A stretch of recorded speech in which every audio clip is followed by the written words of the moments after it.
গুৱাহাটীত চলি থকা গ্ৰীণ বাছত নতুন সংযোজন এতিয়াৰ পৰা গ্ৰীণ বাছত সংযোজন কৰা হ'ল ডিজিটেল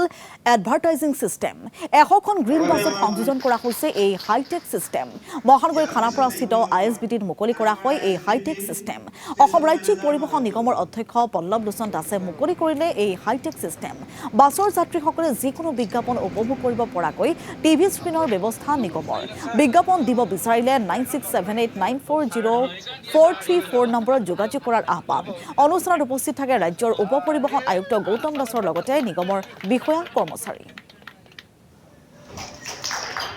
কম আৰু মাল্টিটেকৰ মাধ্যমেৰে আমি এক নতুন পদক্ষেপ গ্ৰহণ কৰিছোঁ যে ক্লাউড বেছ আমি বাছসমূহত